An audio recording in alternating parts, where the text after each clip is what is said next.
Yeah.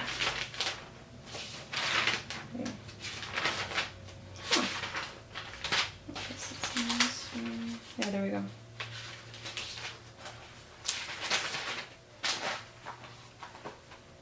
So, in my video, I'll be chronicling the time lapse of this painting that I'm making, and I had the idea of making upon waking up one day out of a dream of feeling like, I don't know, just reminiscent of loving in a relationship and stuff like that, because I feel like I've always, I don't want to make this a therapy video, but sometimes I do get really engulfed in romance and romanticizing my current partner, because I love to love. I think I'm very, very much a romantic deep down. I wouldn't want to say in a bad way, let myself go, but I do become so consumed with this person, and I don't think there's anything wrong with that, or this relationship, you know, this ideal, even fantasy of this relationship. Sometimes it can be my downfall and my demise, because fantasy is nowhere near reality. You can't, you can't expect like a daydream to become your reality. Like, even sometimes I would notice, I'd be like, oh, I'm so excited to meet up with whoever, this person or whatever, and then sometimes it would be like not how I was expecting it. I'm not talking about friends, but yeah, romantic endeavors. I'd be like thinking and excited, like, oh, this is how it's gonna go, because the chemistry is gonna be right there, and I would hold that in my chest and in my heart and be like excited to see them. But imagine like coming across them that day and then having all this fantasy and daydream behind you, and then actually being confronted with the reality of them just being like, hey, what a heart crusher, what the disheartening thing, you know, what a mood killer. But overall, that doesn't stop my fantasies or my romanticism of life itself and stuff like that. So I woke up one morning reminiscent on a love, and yeah, basically this is what it was, is like, I'm on stage.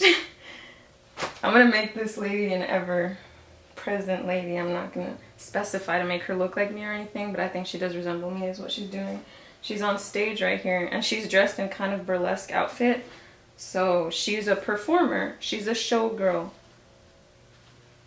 In the audience, there's only one person. Do you catch what I'm throwing at you? In the audience is only one audience member. So she's putting on all this show, all this sensuality and beauty out there. She's putting in her everything to it. But for who? The one audience member that she really cares about. The one person that she wants to be showing up for. What all that has to do with what I said is that, yeah, when you're the one person for me, I feel very, not obligated, obliged to, but in a good way, not like in a forced way, no way in a forced nature. I think I really love to love.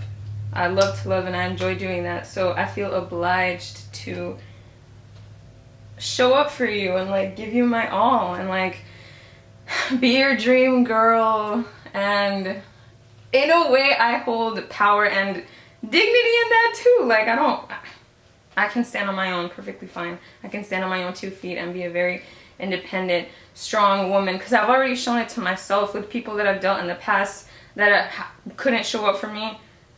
Be that because that's just who they were, that's what, like, lessons I needed to learn in my life.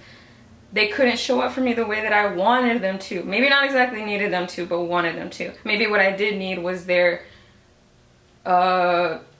detachment, so that I could detach as well, or learn to master that, you know? And I feel like I've been really, really good at that. Like, I have not been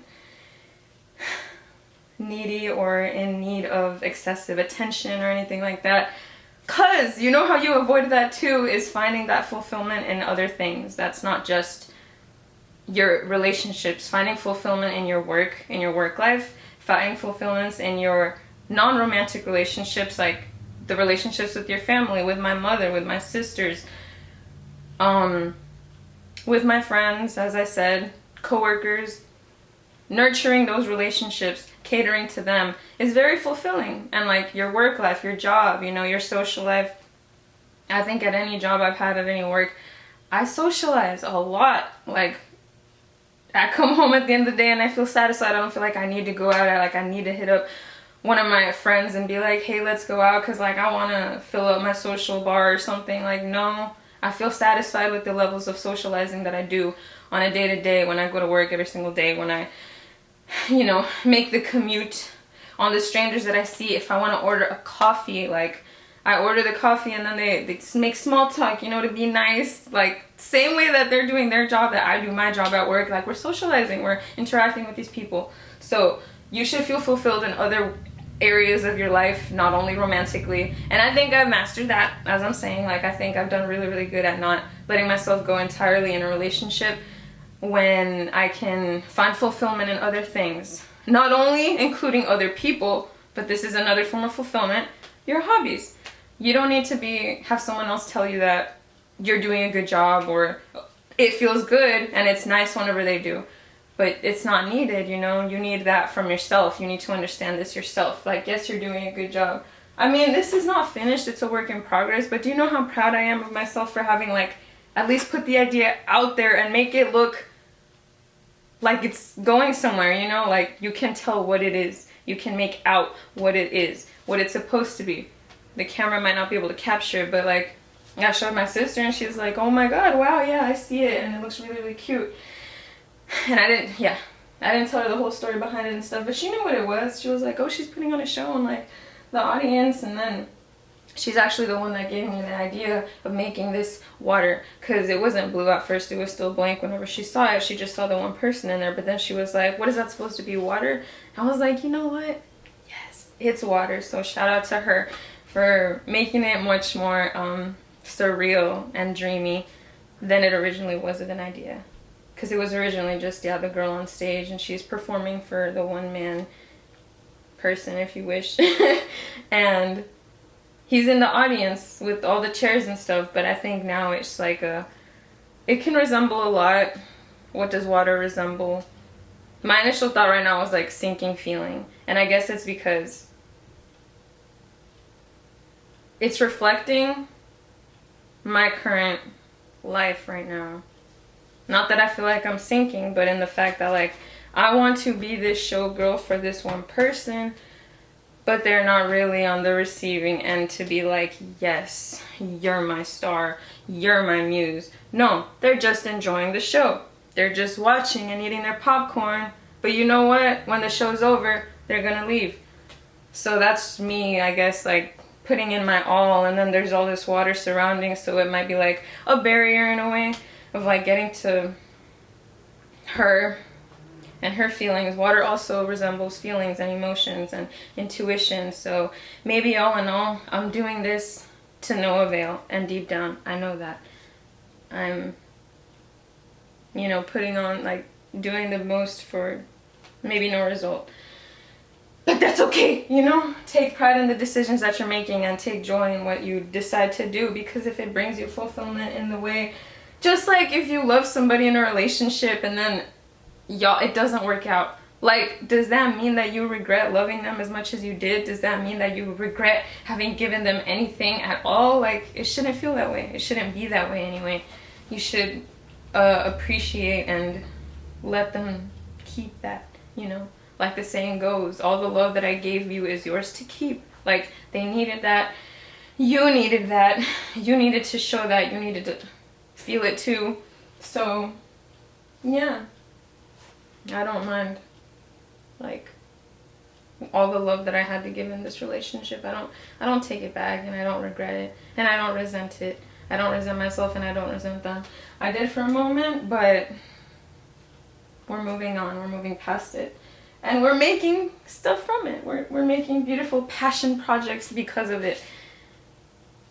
And I wanted to show a little bit of me making it, but it's kind of hard and awkward, I guess. Like, I can't, unless I set up the camera differently, I could probably do a better image. The tripod might need to be a little shorter, but I don't know.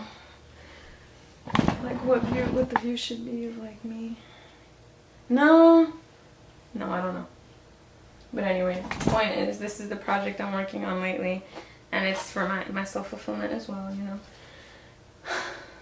First video I feel like I'm gonna be putting out there, and they'll all consist of the same thing. I think is like working on a project and self-help. Working on a project, working on projects, working on this project and working on this project. So it'll be like advice, kind of like Bob Ross, but Bob Ross is very composed. I might not be all composed all the time. I don't know, I might be a little heated, I might be a little bit emotional, I might be a little bit volatile sometimes, I don't know. But today, yeah, this is the project that I'm working on. And I will record, and after, I'm going to try to finish as much as possible today, and then afterwards I'm going to record the results.